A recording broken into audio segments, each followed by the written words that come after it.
जिले की हलचल।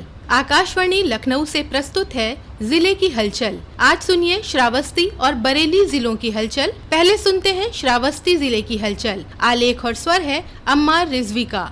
श्रावस्ती में बाल विकास एवं पुष्टाहार विभाग द्वारा जनपद की 225 नवनियुक्त आंगनवाड़ी कार्यकर्तियों के पद पर चयनित होने पर उन्हें नियुक्ति पत्र देकर सम्मानित किया गया। जिला पंचायत अध्यक्ष दद्दन मिश्रा, विधायक रामफेरन पांडे, सदस्य विधान परिषद श्रावस्ती बलरामपुर साकेत मिश्रा, जिलाधिकारी अजय कुमार द्विवेदी, मुख्य विकास अधिकारी शाहिद अहमद ने नवनियुक्त आंगनवाड़ी कार्यकर्तियों को नियुक्ति पत्र प्रदान किया। इस अवसर पर विधायक रामफेरन पांडे ने कहा कि प्रदेश सरकार और जिला प्रशासन द्वारा निष्पक्ष एवं पारदर्शी प्रक्रिया को अपनाते हुए चयन प्रक्रिया पूरी की गई है। उन्होंने कहा कि सभी आंगनवाड़ी कार्यकर्तियों से अपेक्षा है कि वे सेवा भाव से कार्य कर अपने दायित्वों का निर्वाह करें और शासन की योजनाओं को आम लोगों तक पहुंचाने का प्रयास करें। जिलाधिकारी अजय कुमार द्विवेदी ने कहा कि प्रदेश सरकार लोगों को रोजगार मुहैया कराने के लिए प्रतिबद्ध है, जिसके तहत विभिन्न पदों पर निष्पक्ष भर्ती प्रक्रिया अपनाई जा रही है। सरकार द्वारा छात्र छात्राओं को तकनीकी रूप से सशक्त करने के लिए चलाई जा रही स्वामी विवेकानंद युवा सशक्तिकरण योजना के अंतर्गत श्रावस्ती जिले के विकास खंड जमनाहा के तुलसीपुर स्थित एक उच्च शिक्षा संस्थान में स्मार्ट फोन वितरण कार्यक्रम का आयोजन किया गया, जिसका शुभारंभ भाजपा जिलाध्यक्ष डॉक्टर मिश्री लाल वर्मा और जिलाधिकारी अजय कुमार द्विवेदी ने मां सरस्वती और पंडित दीनदयाल उपाध्याय के चित्र पर पुष्प अर्पित कर किया। इस दौरान जिला अध्यक्ष एवं जिलाधिकारी ने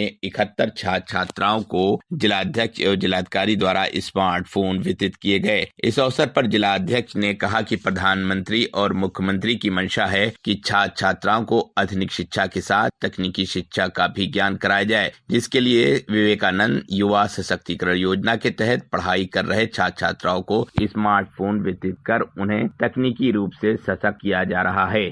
श्रावस्ती के तुलसीपुर में वन नेशन वन इलेक्शन कार्यक्रम में प्रदेश के आबकारी राज्य मंत्री नितिन अग्रवाल शामिल हुए। उन्होंने लोगों को संबोधित करते हुए कहा कि एक राष्ट्र एक चुनाव पूरे देश में लोगों के बीच में चर्चा का विषय है और लगातार चुनाव की जो प्रक्रिया हमारे देश में होती है उससे देश की अर्थव्यवस्था के साथ साथ जो वर्किंग एफिशिएंसी है उस पर बहुत फर्क आता है। सरकार चाहती है कि जो 1951, 52, 57, 62 और 67 में एक साथ चुनाव होते थे वैसी प्रक्रिया फिर से लागू की जाए और उसके लिए हम लोग जनता के बीच में भी जा रहे हैं और साथ ही साथ सरकार इस बिल को लेकर पार्लियामेंट में आई है। कार्यक्रम के बाद मंत्री नितिन अग्रवाल ने जिले के बाढ़ प्रभावित क्षेत्रों का दौरा भी किया और तैयारियों का जायजा लिया। अधिकारियों को आवश्यक निर्देश देते हुए उन्होंने कहा कि सरकार बाढ़ से निपटने के लिए पूरी तरह से सजग है और समय से पहले सभी इंतजाम सुनिश्चित कर लिए गए हैं। श्रावस्ती के बड़े पुरुष यानी नसीरुल्लाह शाह की मजार पर लगने वाला जेठ मेला इस बार सुरक्षा कारणों से नहीं लग रहा है, जिसके लिए प्रशासन ने पूरे जनपद में हर रास्ते पर बैरिकेडिंग लगाई है, जिसके ज़ायरीन दरगाह तक न आ सकें। बहराइच के सैयद सलार मसूद गाजी की दरगाह पर जाने से पहले लोग बड़े पुरुष यानी नसीरुल्लाह शाह की मजार पर माथा टेकना होता है, लेकिन इस साल इस मेले को प्रतिबद्ध कर दिया गया था। पुलिस अधीक्षक घनश्याम चौरसिया ने बताया कि सुरक्षा कारणों के चलते इस वर्ष आयोजन को स्थगित किया गया है, जिससे कोई भीड़ में जमा न होने पाए। श्रावस्ती जिले में अवैध रूप से बने मदरसों पर कार्रवाई की जा रही है। जो मदरसे ईदगाह, मस्जिद, मज़ारें सरकारी भूमि पर अवैध रूप से बनाई गई थीं, उन्हें बुलडोजर से गिरा दिया गया। जनपद में भारत नेपाल सीमा से 15 किलोमीटर की परिधि में आने वाले 120 से अधिक मदरसों को सील किया गया। वहीं 20 से अधिक मदरसों पर बुलडोजर की कार्रवाई की गई। जनपद में 192 मदरसे गैर मान्यता प्राप्त हैं और 105 मदरसे मान्यता प्राप्त हैं। भारत नेपाल सीमा के पास 62 किलोमीटर की खुली सीमा के सामने चल रहे एक मदरसे में संदिग्ध गतिविधियां संचालित की जा रही थीं। यहां से पुलिस ने बड़ी संख्या में इलेक्ट्रॉनिक उपकरण, मोबाइल सिम, लैपटॉप, प्रोजेक्टर बरामद किए। जिलाधिकारी अजय कुमार द्विवेदी ने बताया कि नेपाल बॉर्डर के समीप भरता रोशनगढ़ क्षेत्र में हकीमपुरवा ग्राम में एक मदरसा स्थित है। तो गैर मान्यता प्राप्त मदरसा था। प्रथम दृष्टया सूचना मिली थी कि कुछ संदिग्ध सामग्री है, जिसको पी साहब के द्वारा जो है संयुक्त रूप से देखा गया था। बड़ी संख्या में मोबाइल सिम्स मिली हैं और कुछ लैपटॉप इत्यादि सामग्री मिली है, जो एक संदिग्ध प्रतीत होती है। वो सभी सामग्री को सील कर लिया गया है और उस पर आगे जाँच की।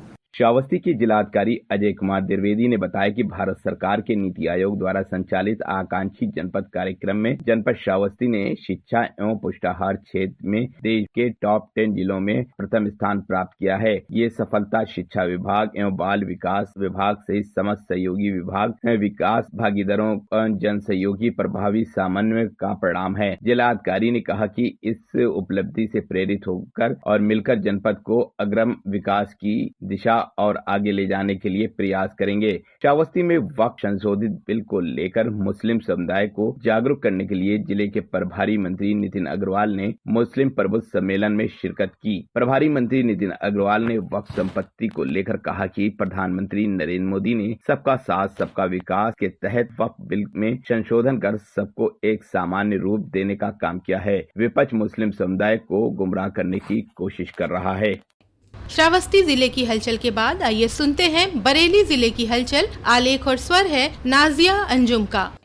केंद्र व राज्य सरकारों की कृषि योजनाओं को किसानों तक पहुंचाने के उद्देश्य से विकसित भारत कृषि संकल्प अभियान के तहत बरेली भारतीय पशु चिकित्सा अनुसंधान संस्थान यानी IVRI द्वारा गांव-गांव जाकर किसानों को जागरूक किया जा रहा है। किसानों को जागरूक करने के लिए IVRI के वैज्ञानिक अब किसानों के द्वार पहुंच रहे हैं और उन्हें नए नए अनुसंधानों के विषय में जानकारी दे रहे हैं। IVRI मंडल के 3 जिलों में ये कार्यक्रम चला रहा है, जिसके लिए 29 मई को निदेशक IVRI डॉक्टर त्रिवेणी दत्त के निर्देशन में जागरूकता वाहनों को रवाना किया गया, जो हर जिले के गांव में पहुंचकर किसानों से बात करेंगे, उनसे रूबरू होंगे और उन्हें जानकारी प्रदान करेंगे। इसके लिए IVRI ने 135 टीमों का गठन किया है, जो अपने अभियान से लोगों को जोड़ने का काम करेंगी, ताकि किसान नई तकनीक और सरकारी योजनाओं का लाभ अपनी आय को दोगुना करने के लिए कर सके।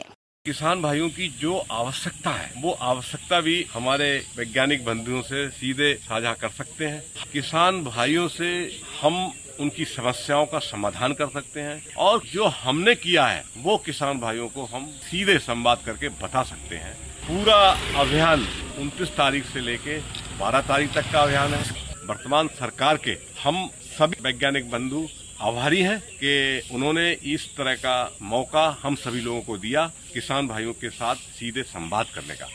प्रधानमंत्री नरेंद्र मोदी द्वारा गत दिनों देश के 18 राज्यों के 103 पुनर्विकसित रेलवे स्टेशनों का लोकार्पण किया गया, जिसमें बरेली के भी 2 रेलवे स्टेशन इज्जतनगर और बरेली सिटी स्टेशन शामिल हैं। प्रधानमंत्री ने राजस्थान के बीकानेर से वीडियो कॉन्फ्रेंसिंग के माध्यम से लोकार्पण किया। स्टेशन पर आयोजित कार्यक्रम में जनप्रतिनिधि एवं रेलवे अधिकारी मौजूद रहे। सिटी स्टेशन के लोकार्पण में सांसद छत्रपाल गंगवार व इज्जतनगर रेलवे स्टेशन के लोकार्पण में मेयर उमेश गौतम शामिल रहे। इन अमृत रेलवे स्टेशनों पर आम यात्रियों के लिए बेहतर सुविधाएं उपलब्ध कराई गई हैं, जिनमें एक्सकलेटर के साथ ही लिफ्ट की सुविधा, आधुनिक वेटिंग रूम के साथ साथ अन्य सुविधाएं भी रेल यात्रियों को मिलेंगी। इन रेलवे स्टेशंस पर अंतर्राष्ट्रीय स्तर की सुविधाएं भी यात्रियों को मिलेंगी। भारतीय सेना के शौर्य को सलाम करने के लिए बरेली में तिरंगा शौर्य यात्रा निकाली गई, जिसमें शहरवासियों ने शिरकत की और सेना का हौसला बढ़ाया और उनके पराक्रम के प्रति लोगों को जागरूक किया। शहर में शहीद पंकज अरोड़ा पार्क से शौर्य यात्रा की शुरुआत हुई, तो शहर वासियों ने बड़ी संख्या में इस यात्रा में शिरकत की। जब यात्रा शहर के अलग अलग इलाकों से होकर गुजरी, तो लोगों ने यात्रा का पुष्प वर्षा कर स्वागत किया। इस यात्रा में हर वर्ग एवं समुदाय के लोगों ने शिरकत कर ये साबित कर दिया कि आतंकवाद के खिलाफ पूरा देश एकजुट है।